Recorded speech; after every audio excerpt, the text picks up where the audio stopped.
Bienvenidos a este foro desde la redacción del diario La Prensa que se publica todos los viernes. En esta ocasión tenemos el gusto de conversar con el embajador de España en Venezuela, el señor Ramón Santos Martínez, quien ha tenido un tiempo para hablar con nosotros sobre, bueno, su trabajo en Venezuela y ese esfuerzo que están haciendo para fortalecer las relaciones entre ambos países.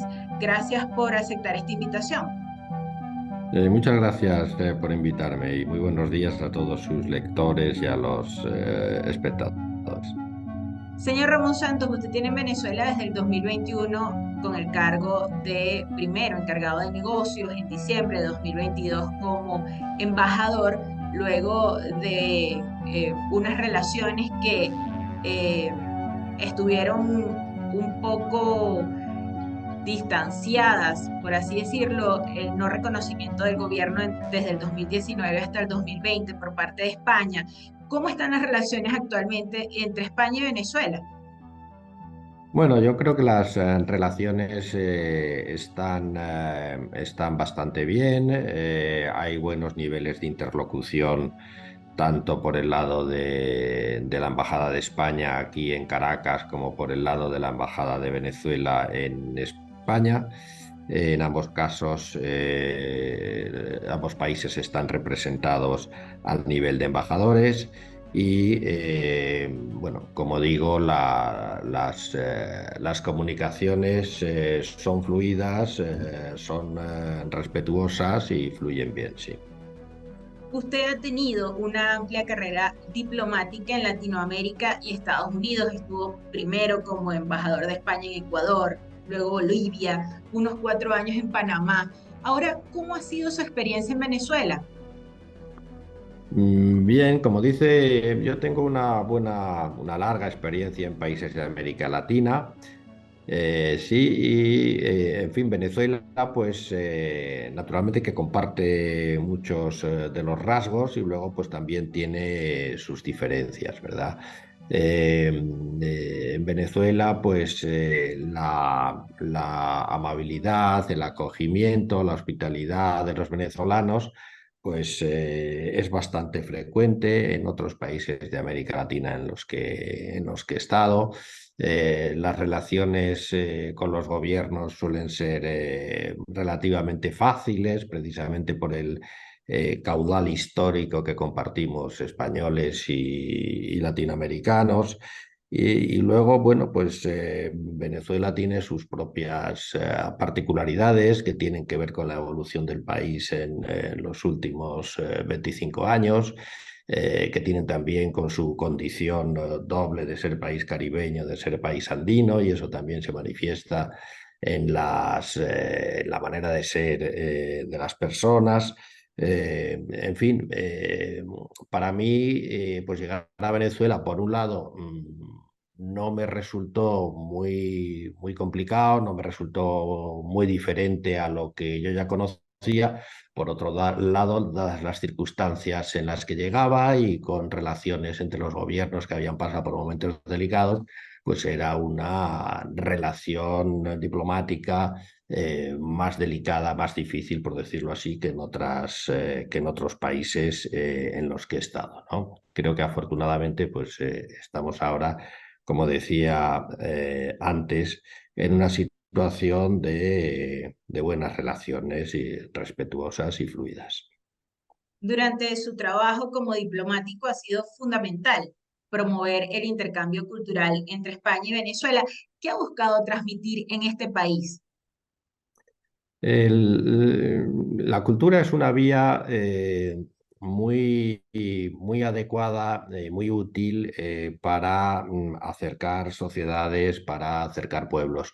Y más en situaciones en las que, como en el caso de España y Venezuela, como en el caso de España y cualquier país latinoamericano, las culturas están muy próximas, primero porque el vehículo principal de esa cultura es un idioma que compartimos, que es el español, y luego porque los productos culturales que consumimos son también relativamente parecidos o tenemos afición a ese tipo de productos, ¿no? tanto cuando hablo de cine como cuando hablo de teatro. Igual la música tiene un ámbito más universal, pero en general hay una tendencia que aproxima mucho los gustos culturales de, en este caso, españoles y venezolanos, ¿no? Y entonces esta es una vía muy adecuada para acercar pueblos, para acercar sociedades, cuando a veces las relaciones oficiales no están tan cercanas, ¿no? Son canales magníficos para resolver muchas veces diferencias que se manifiestan en otros ámbitos de la relación bilateral. Y en el caso de Venezuela, ¿qué ven ustedes que puede aportar Venezuela al desarrollo cultural de España, a ese intercambio? Venezuela es un país fascinante en lo cultural, eh, por, eh, por el capital cultural que tiene, capital fijo. En un teatro como el Teresa Carreño, por ejemplo, pues yo no lo he visto en ninguna parte del mundo, ni siquiera en España. Y también por la variedad de producciones culturales que tiene y por la afición que hay en la sociedad venezolana, ¿no? A la cultura, ¿no? Por la inclinación a la cultura y a ver espectáculos culturales. Siempre se habla del sistema, pero es que hay que hablar, ¿no? Es una construcción cultural venezolana que no tiene igual, y que poco a poco se ha ido extendiendo a todas partes del mundo, la han ido conociendo, en algunas partes la están replicando. Es una construcción de política cultural realmente, ¿no? Que ha sido reconocida en muchas partes. En España fue reconocida con el premio Princesa de Asturias de las Artes. Pero como esa, pues hay otras, ¿verdad? Yo estoy aquí, claro, residiendo en Caracas, y hay muchísimas obras de teatro, que muchas compañías, en fin, hay mucha música de todo tipo. Hay una creatividad que tiene la cultura venezolana, que la exporta, la puede exportar de manera natural a otros países y desde luego a España, donde por esta coincidencia, esta comunidad de idioma de la que hablaba antes, y también de historia y también de psicología social, las obras que se hacen aquí en Venezuela pues se entienden bien y gustan. Qué bien. Usted como embajador ha decidido recorrer parte del país y no dejar esos eventos culturales de la música, el arte, solo en la embajada con sede en Caracas. Ha visitado Barquisimeto. Este año estuvo por acá en un evento cultural. Está por presentarse en esta ciudad la zarzuela Los Gavilanes, que contará con más de 100 artistas en escena. ¿Qué ha visto en esta ciudad para convertirla en escenario de importantes eventos de la cultura española? Pues lo que he visto es mucho deseo de hacer cosas en colaboración con la Embajada de España, y mucha afición a estas muestras culturales. Eh, yo siempre he dicho que una embajada no debe limitarse a la capital, que es por donde de manera natural se produce la mayor parte de los eventos, sino que somos embajadores en todo el país, y la embajada debe proyectarse y debe proyectar su actividad al país entero. Para que esto sea posible, necesitas tener anclas en distintas ciudades, en las ciudades o en las zonas a las que quieres llevar también las producciones culturales de la Embajada de España. A veces tienes ese ancla y a veces no la tienes. En Barquisimeto, pues tenemos la fortuna de tenerla, que es la cónsul honoraria de España en Barquisimeto, en Lara, en el estado de Lara, Beatriz García, que nos hace de contraparte para poder llevar estas obras allí a Barquisimeto, ¿verdad? Entonces, estamos empezando a llevar también producciones culturales a Valencia. Estamos empezando a llevarlas también a Zulia, a Maracaibo. Vamos a llevar algo a Margarita. pero sin duda, fuera de Caracas, en estos momentos, la ciudad donde más actividades realiza la Embajada de España es en Barquisimeto, y es gracias a esta contraparte que tenemos, a esta parte de la Embajada de España, que es el consulado honorario, que está dirigido por esta Beatriz García Carmona, que estamos siendo capaces de llevar 2, 3 espectáculos al año a Barquisimeto. Tiene también peso el hecho de que acá hay una colonia importante de españoles, sobre todo de canarios. Bueno, claro, el estado de Lara es un estado con un porcentaje alto de población canaria cuando consideramos la población española repartida por todo el territorio, ¿verdad? Lara es uno de los que tiene mayor concentración, y efectivamente pues nos dan un apoyo también tanto en la asistencia, porque naturalmente gustan de estas actividades o de estas producciones culturales, como en la posibilidad muchas veces de desarrollar actos culturales en el centro canario. De hecho, el año pasado tuvimos una exposición que me parece que fue importante y que tuvo mucho éxito sobre la migración española, en particular canaria, a Venezuela, ¿no? Y como muchas de ellas se concentraba en el estado de Lara, pues vinieron canarios de muchas partes a ver esa exposición. Y allí pues muchos recordaron incluso pues el barco en el que habían llegado, ¿verdad? Porque la exposición se remontaba a principios del siglo XX, pero comprendía hasta los años 60 y 70, donde llegaron los últimos emigrantes españoles aquí a Venezuela. Eh, Embajador, quisiera un poco conocer más sobre usted, más allá del cargo de diplomático. Su esposa, tuvimos la oportunidad de entrevistarla hace unos meses, es una reconocida artista plástica panameña, Olga Sinclair. Tiene una fundación que hace una labor increíble, que es acercar a los niños con el arte y enseñarles valores humanos. En su hogar, ¿cómo se mezcla ese espíritu entre una artista plástica y la diplomacia?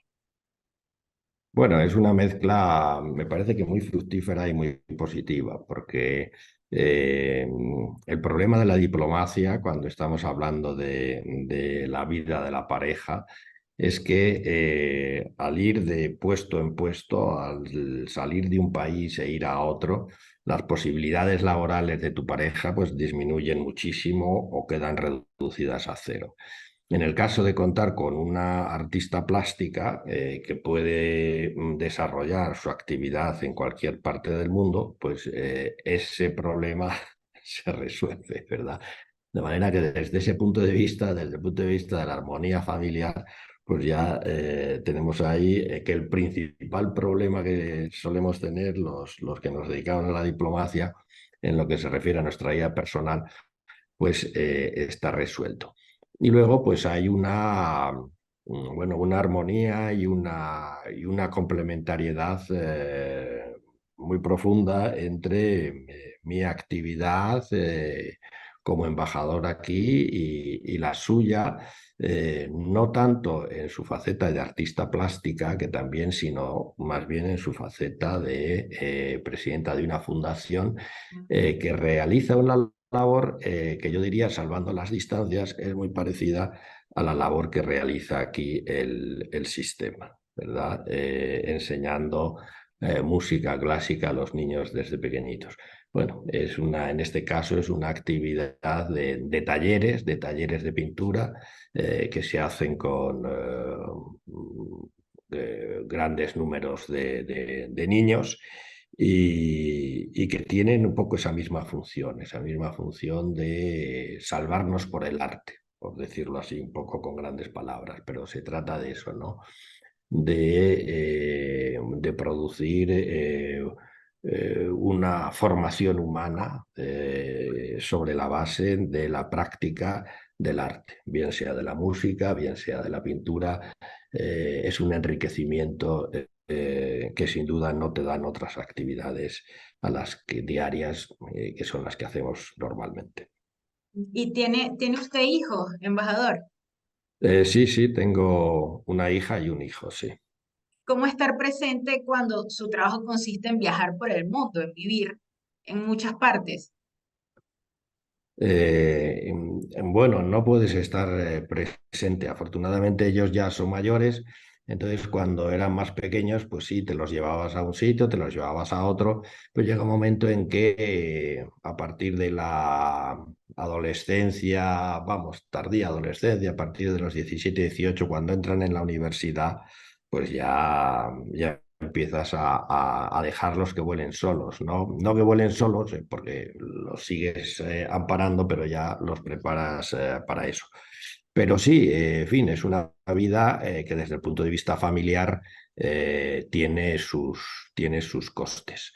Eh, eh, Hay un mito como que la vida de diplomático es una vida muy luminosa y muy interesante y muy variada y conoce a mucha gente y está en muchas partes y bueno, pues todo eso está bien, es verdad en parte, también todas esas gentes que conoces, todas esas reuniones a las que vas, todas esas recepciones, etcétera, forman parte de tu trabajo, o sea que también van cargando un poco tu mochila laboral, pero y a veces pues realmente son cansadas. Pero la parte que no se ve es la parte más difícil de esta profesión, que es la que tiene que ver con tu vida familiar en la mayor parte de los casos. Así es. Siempre quiso ser diplomático, señor Ramón. ¿Cómo llegó la diplomacia a su vida? Usted es abogado, es sociólogo, pero Sí, esta pues, carrera tan complicada de buscar, negociar, la resolución de conflictos, la representación de un país, ¿cuándo se vio en esta carrera? Pues es verdad que yo no tenía esta vocación desde el inicio de mis estudios universitarios.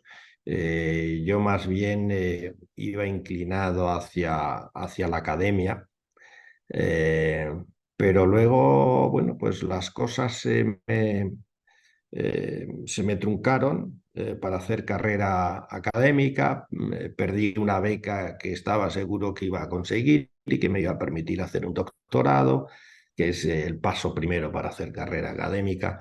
Y en paralelo yo ya estaba pensando posibles alternativas y siempre me había traído la diplomacia y me había traído pues por esto que estábamos hablando antes, ¿no? eh, por la diversidad de actividades que debe hacer un diplomático y también por la diversidad de saberes que debe tener, ¿no? A mí siempre me gustaba, o siempre me gustó la historia, me gustó el pensamiento político, distintas ramas del derecho, un poco de economía, un poco de cooperación. La carrera diplomática, para entrar en ella, tiene un poco de todo eso y tiene un poco de composición y de entendimiento del mundo que te rodea y te examinan de eso. Y bueno, todo eso a mí me gustaba, quizá también por eso yo tenía, como digo, esa vocación académica que se me trunca muy al inicio, a los 22 o 23 años, cuando veo que no consigo esa beca. Y entonces me inclino hacia la carrera diplomática, a preparar la oposición, pues por todos esos atractivos, ¿no? No le veías las servidumbres entonces, no le veías la parte menos interesante de la carrera, sino que ves que es una profesión que te va a permitir vivir en países distintos, experiencias distintas, también estás en puestos distintos, no es lo mismo ser consejero político que ser cónsul o que ser consejero cultural o que ser embajador o que ser consejero comercial. Son funciones distintas, pero tienes acceso a todas en principio en los distintos momentos de tu carrera y eso sin duda pues la hace muy atractiva.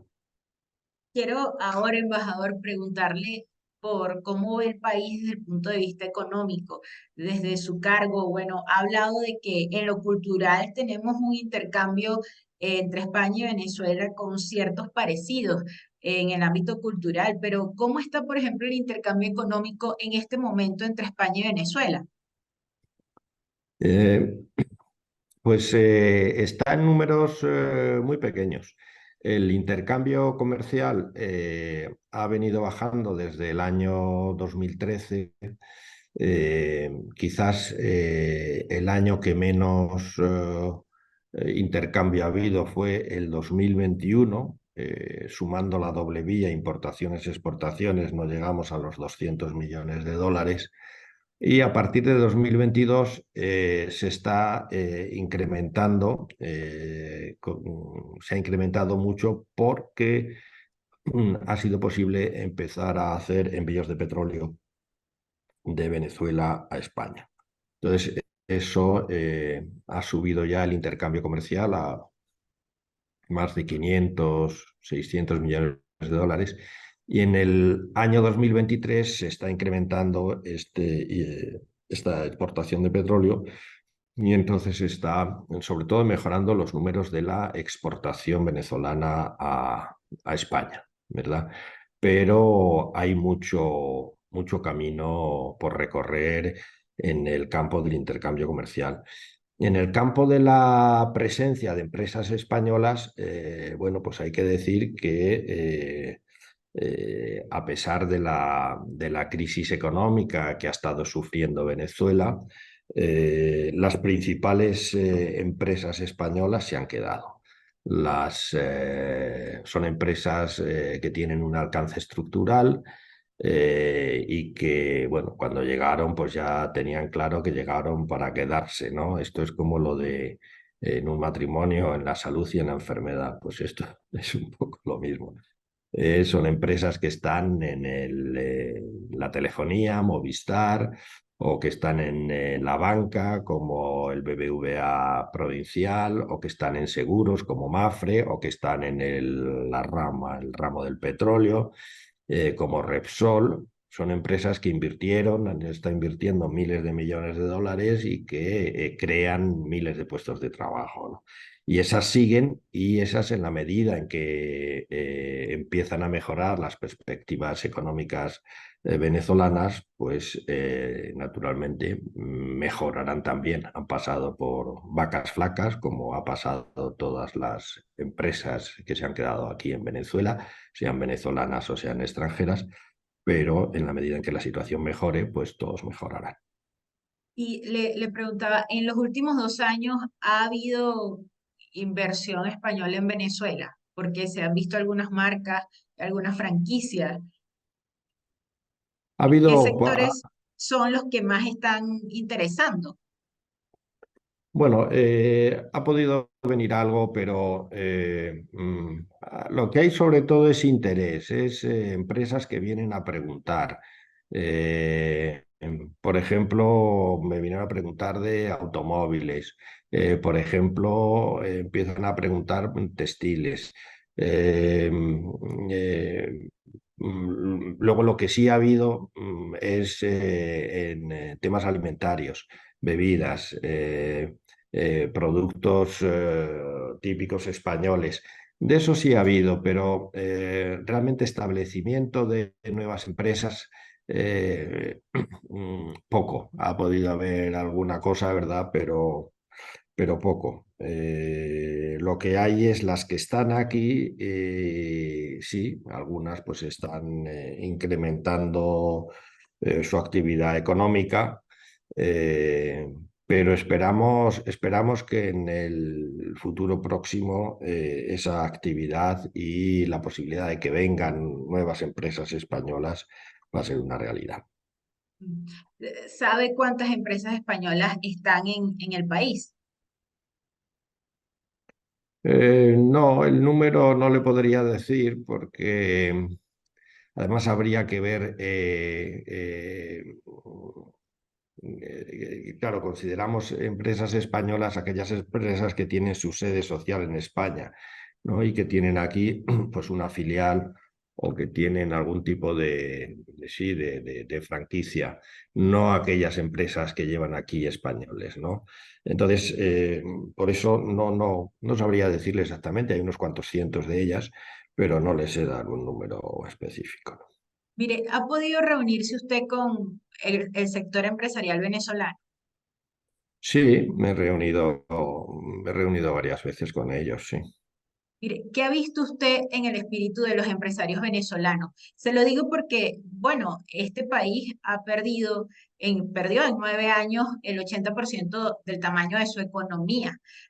No ha vivido una guerra, pero ese tipo de estragos económicos es similar a lo de una guerra. Ante eso, ¿cómo ve el ánimo de los empresarios criollos?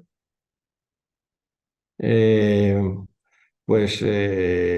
yo los vi, fíjese, yo llevo aquí 2 años, ¿no? Y cuando llegué, que fue más o menos por estas fechas, en el año 2021, eh, recuerdo una primera reunión con ellos en el estado de Anzoátegui, allí por la zona de Lechería, Puerto Santa Cruz, etcétera, y los vi bastante desanimados.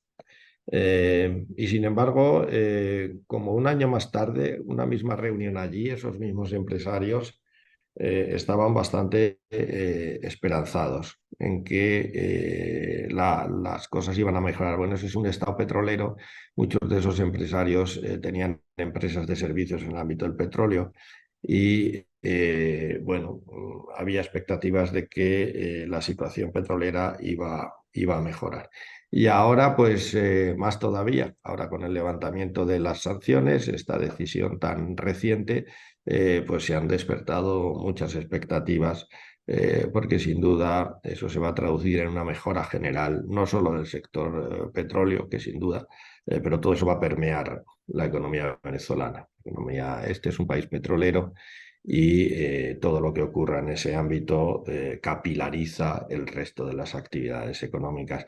De manera que yo lo que sí encuentro ahora es bastante una expectativa y una esperanza en relación con el futuro económico del país. Mire, ¿y qué fundamentalmente está importando España de Venezuela, además de esta explotación petrolera que se está dando con Repsol? Eh, ¿Cuáles son los principales rubros que se exportan del país? Aparte del petróleo, que es como el 97%, diría yo, entre el 95 y el 97% de la exportación venezolana a España es petróleo. El resto, que son cantidades importantes, y cuando no había nada de petróleo era lo que se exportaba desde aquí, es básicamente alimentos, básicamente crustáceos, mariscos, pescado, sobre todo crustáceos y mariscos, es lo que más se exporta. Y luego parte de minería, algunos productos de minería y tal, pero el bloque es ese. Usted dese cuenta de que estamos hablando de cifras, como decía, muy pequeñas. A lo mejor estamos hablando de, si quitamos el petróleo, estamos hablando de, no sé, 70, 80, 90 millones de dólares al año. Entonces, realmente todo eso se va, como le digo, prácticamente en eso, en mariscos, crustáceos, pescado. Mire, actualmente hay 3 aerolíneas españolas prestando servicio en Venezuela. ¿Estos vuelos se están dando más por emigración o realmente hay un interés turístico en el país? Eh, las dos cosas. Empieza a haber un interés turístico en el país. Nosotros nos damos cuenta de que empiezan a llegar eh, personas que que vienen a hacer, turismo, ¿no? Hay unos cuantos llamados, hay unos cuantos puntos de atracción en Venezuela, que son Canaima, que son Los Roques, que son los Llanos, que es conocer la propia Caracas, que es Margarita, y nos vamos dando cuenta de que efectivamente viene gente a hacer turismo. Pero en fin, el bloque de la gente tiene que ver con el flujo de migrantes por doble vía, porque aquí en Venezuela hay aproximadamente como 160.000 españoles, pero en España en estos momentos pues pensamos que hay cerca de medio millón de venezolanos, ¿verdad? Entonces eso, que tienen sus relaciones aquí y allá en ambos casos, ¿no? Y todo eso genera un flujo muy importante de intercambios. Y habla de la migración venezolana. Creo que en este momento la venezolana en España es una de las que más solicitudes de nacionalización o asilo tienen. Usted tiene números de, por ejemplo, cuántos venezolanos están nacionalizando. Sí, los venezolanos, bueno, como todos los latinoamericanos, tras 2 años de residencia legal en España se pueden hacer españoles y muchos lo están haciendo. De hecho, de esa cifra que le daba, de cercana al medio millón, pues cerca de la mitad ya son españoles. Por eso, cuando usted mira los índices de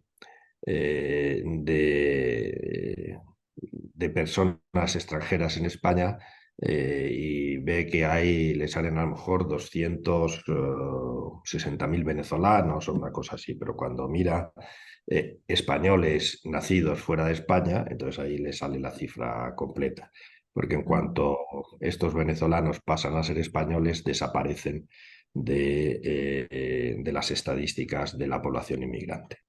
Entonces, sí, es más o menos esa cifra, grosso modo, ¿no?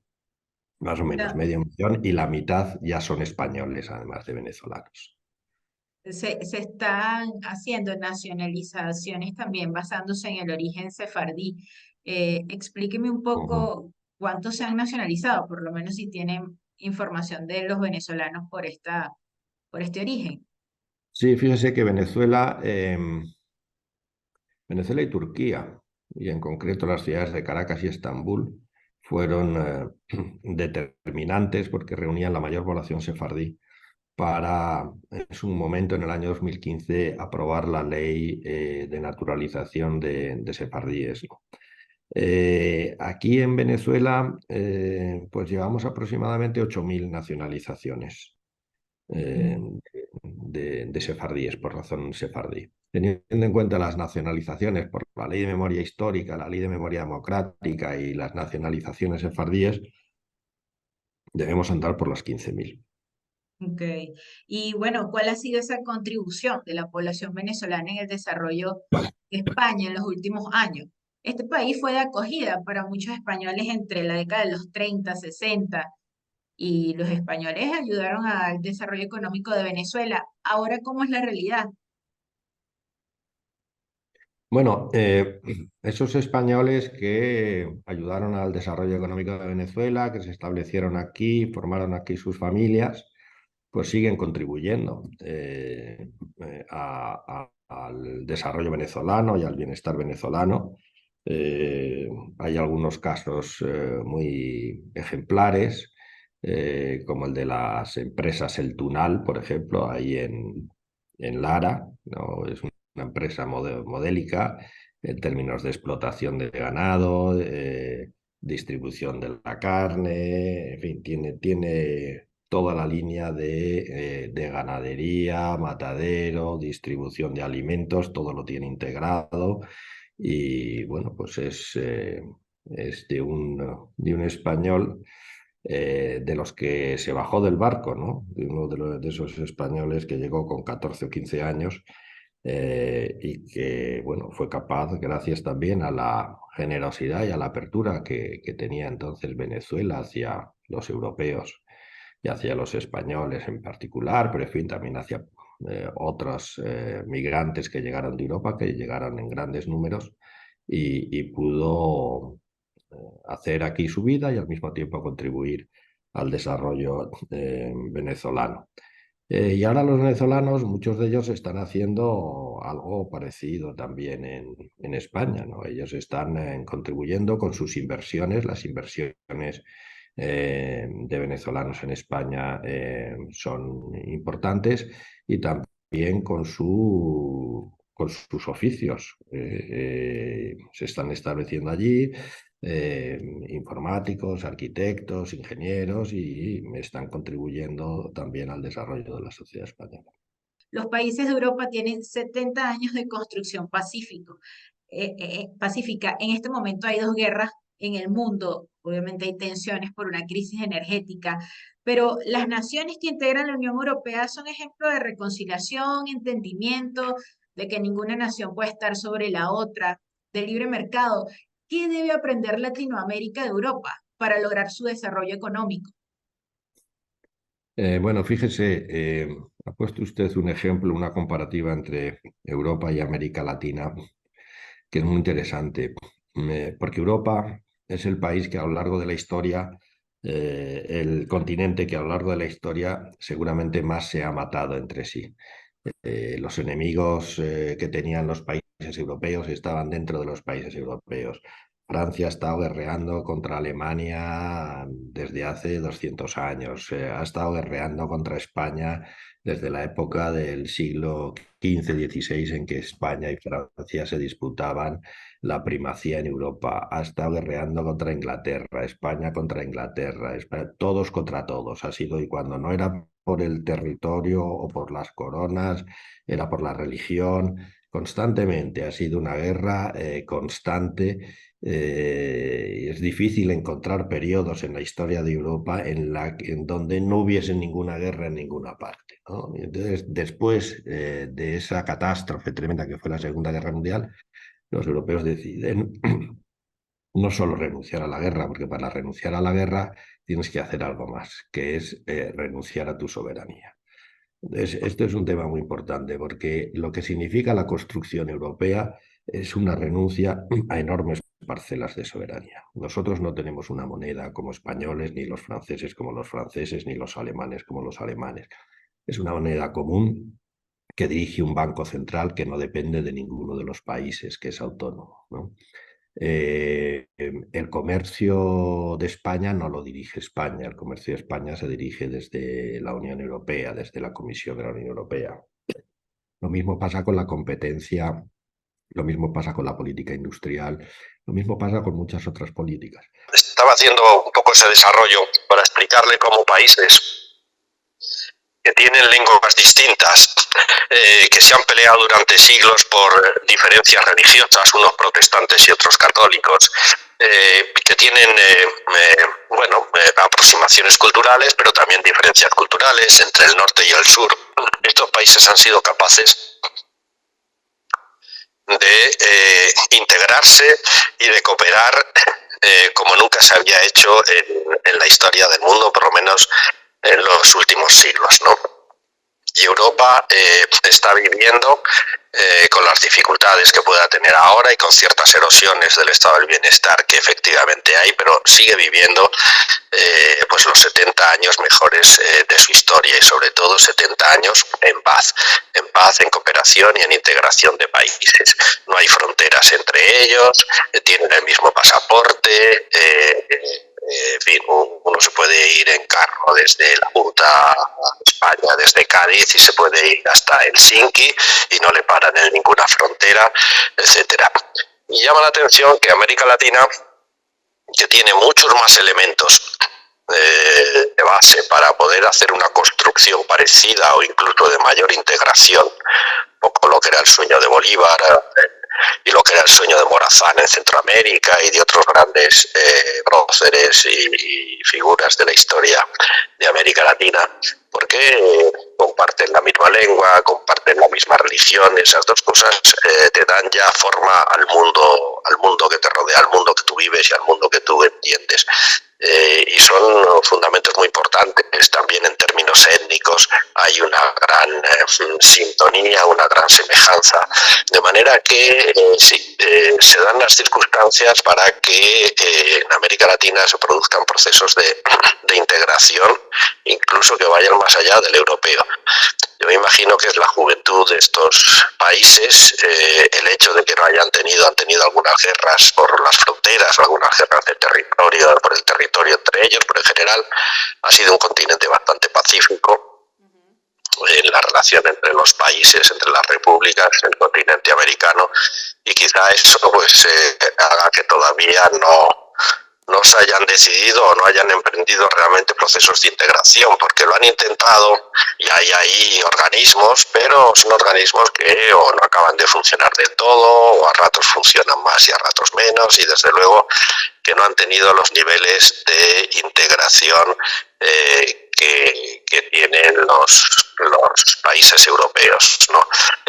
Pero es importante tener en la cabeza porque en general le damos mucha importancia a la soberanía. La soberanía es como una cosa absolutamente sagrada, como algo que no se puede tocar. Bueno, los europeos la hemos tocado y la hemos roto en mil pedazos y gracias a eso, a que hemos renunciado a la soberanía, a grandes parcelas de soberanía, gracias a eso tenemos un mundo mucho mejor desde hace esos 60, 70 años. Gracias al embajador de España en Venezuela, Ramón Santos Martínez, por aceptar esta invitación y esta entrevista al foro de todos los viernes. A las personas que se quedaron hasta el final, será hasta una próxima entrega.